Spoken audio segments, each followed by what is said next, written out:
Dear students, in today's class, we will discuss how to design a bandpass filter using Butterworth prototype. By definition, a bandpass filter is a device that passes frequencies within certain range and rejects frequencies outside that range. I'll repeat.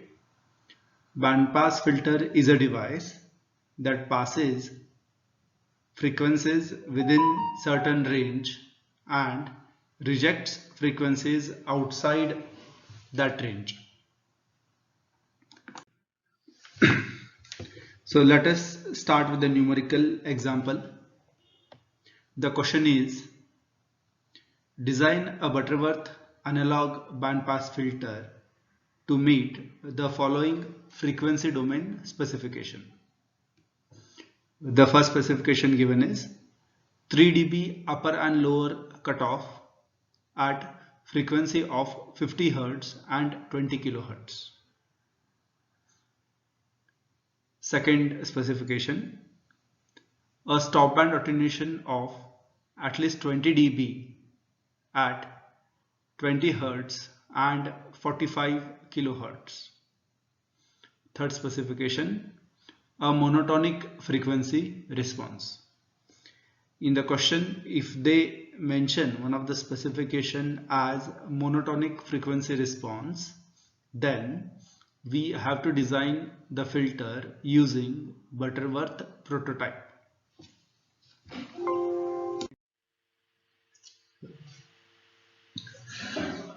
This is the magnitude response of a bandpass filter. As per definition, you see that bandpass filter has two passband frequencies. Okay, this is the magnitude response of a bandpass filter, and as per definition, you can see that bandpass filter has two passband frequencies. Okay, one is the lower passband frequencies omega L, other is the higher passband frequency omega U.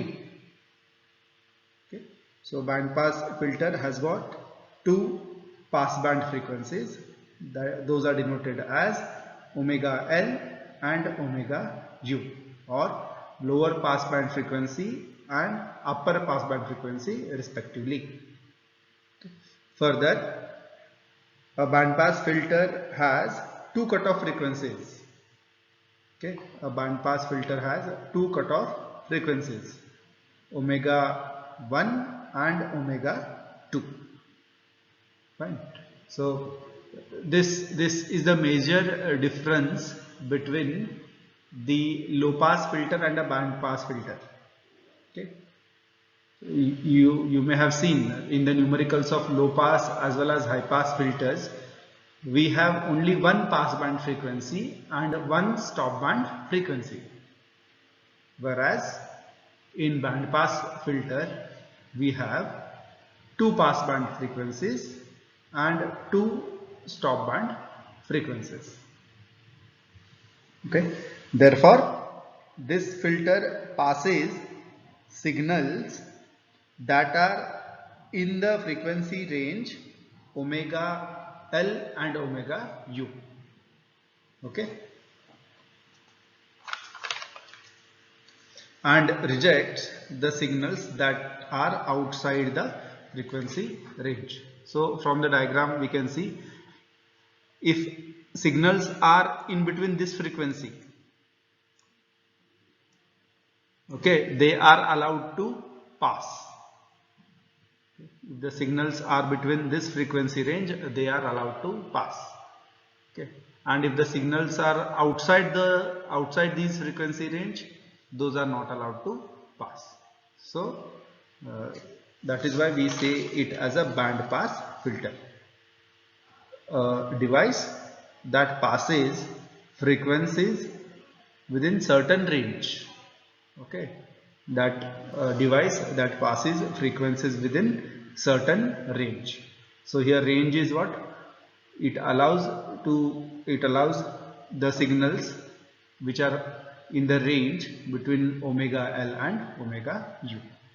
Other frequencies it will reject. Okay.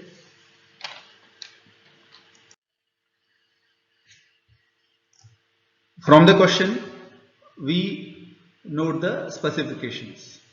Okay. From the question we note the specifications. In question the frequencies are mentioned in hertz. Okay. In question the frequencies are mentioned in hertz. Therefore we need to convert that to radian per second. Okay. So we convert that to radian per second by multiplying the given frequencies by 2 pi. So they have given omega 1 as 20 hertz. So multiply that by 2 pi to get omega 1 in radian per second. Okay, they have given omega 1 as 20 hertz. You multiply that by 2 pi to get omega 1 in radian per second. Similarly, omega 2 they have given 45 kilohertz. Multiply that by 2 pi to get it in radian per second. Similarly, omega u they have given as 20 kilohertz. Multiply that by 2 pi to get omega u in radian per second. Omega L is given as 50 hertz. Multiply that by 2 pi to get omega L in radian per second. So we are noting down these frequencies omega 1, omega 2, omega L and omega u from the given specifications. And I'll repeat once more.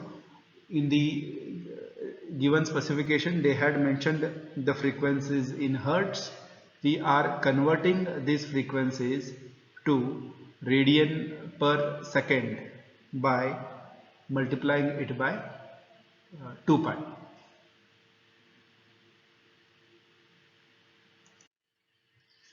Now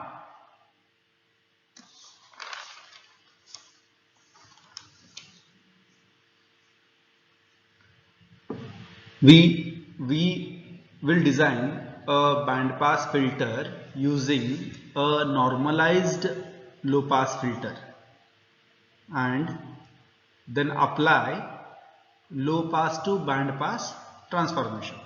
Okay, so this is a common practice in filter design.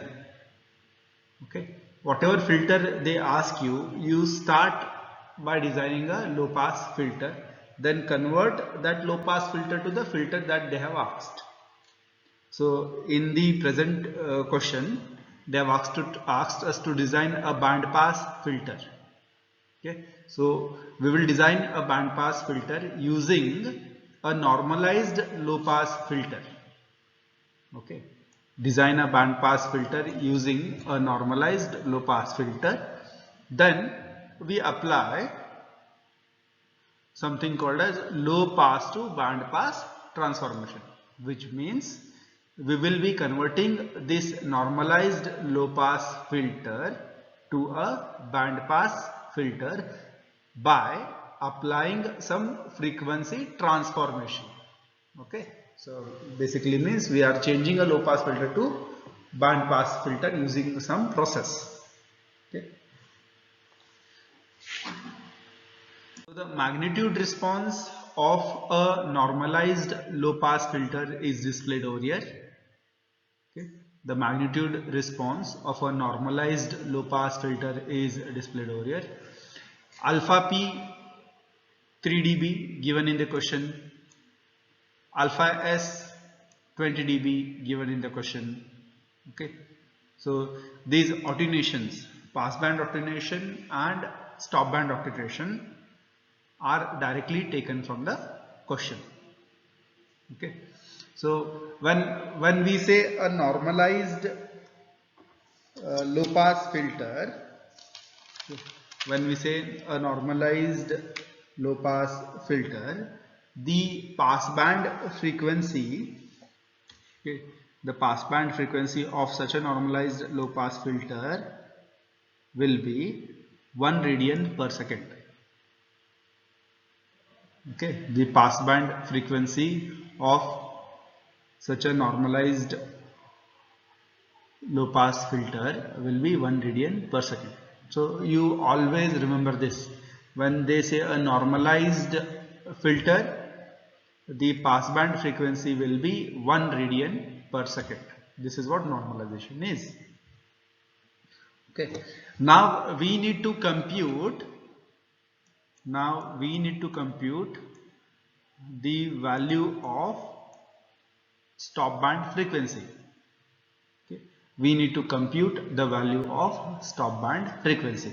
So here three specifications are clear. Alpha P directly taken from the question 3 dB, alpha S 20 dB, and since it is a normalized low pass filter, omega P is 1. Okay. Now we need to compute the value of omega S.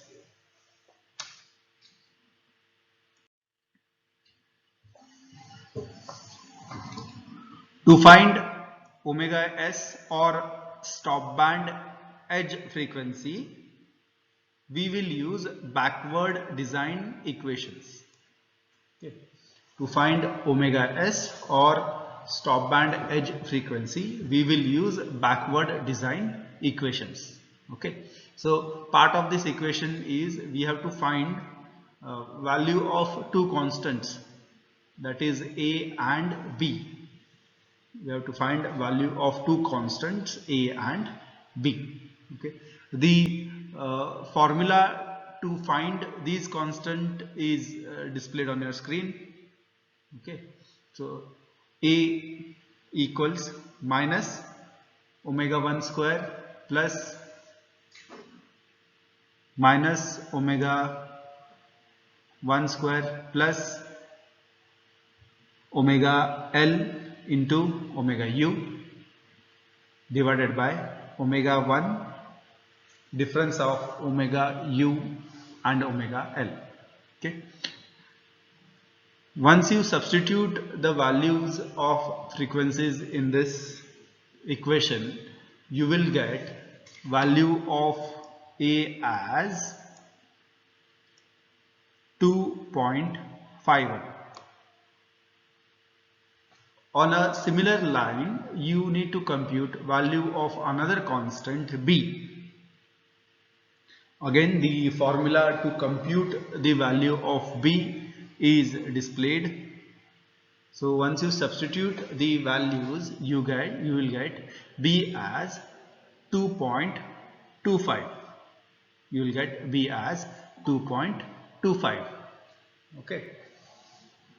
Once you have values of A as well as B, okay, next you can compute the value of cutoff frequency omega S.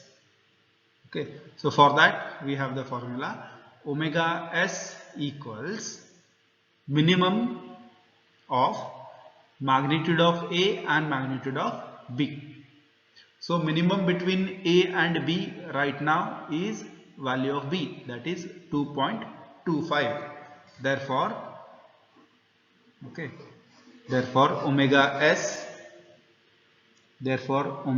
S equals 2.25. Okay.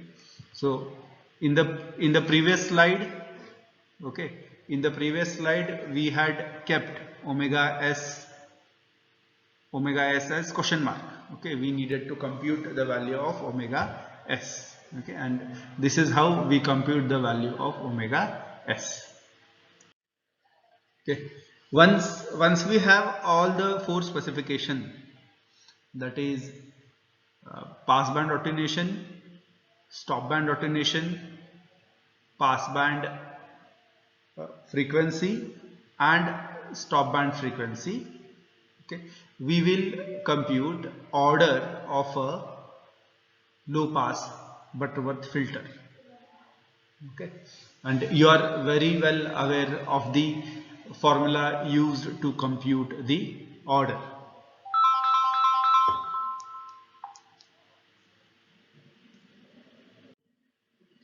Okay, so these are the specifications.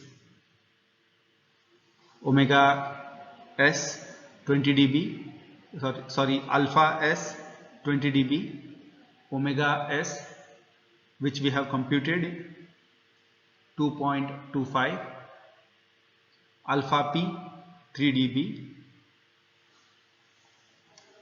omega p 1 radian per second.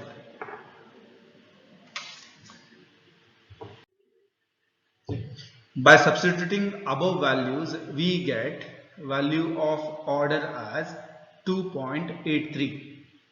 By substituting above values, we get value of order as 2.83.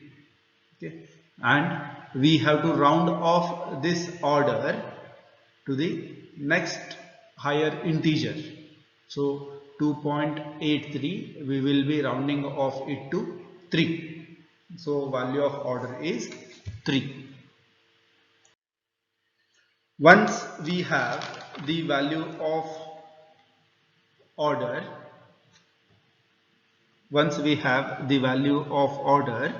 next step is to write the transfer function for Butterworth filter for order 3. Okay. Once we have value of the order, next step is to write transfer function for the Butterworth filter for order of 3. Okay. Therefore, we have the transfer function for order 3 as 1 divided by s square plus 1 divided by s cube plus 2s square plus 2s plus 1. Okay. Once you have written the transfer function for the computed order, next step is to apply low pass to band pass transformation. So this is the step where we are converting a normalized low pass filter to a band pass filter. Okay, this is the step where we are converting a normalized low pass filter to a band pass filter. Okay, so we do that by using this transformation. Okay, HA of S, which stands for transfer function of a band pass filter. We can get HA of S by substituting S as S square plus omega u into omega L divided by S difference of omega u and omega L. So in H3 of S, wherever we have the term S, that needs to be in H3 of S, wherever we have S, that needs to be replaced by this term. Okay, that needs to be replaced by this term. Okay, so in this step we are just substituting the values.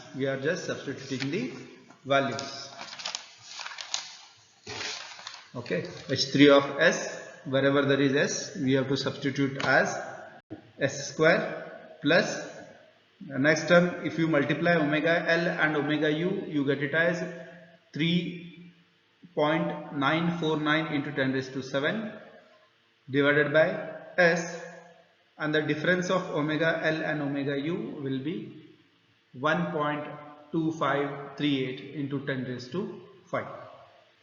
Okay, so this is the crucial step. Here you are actually transforming a normalized low pass filter to a band pass filter. Normalized low pass filter to a band pass filter. Okay. Next, if you simplify, okay, As per the previous step, wherever in H3 of S, wherever there is S, you need to substitute that using the transformation equation. Okay, and once you simplify, you will get this as the transfer function for the band pass filter for the given specification. Okay, so this becomes your final answer.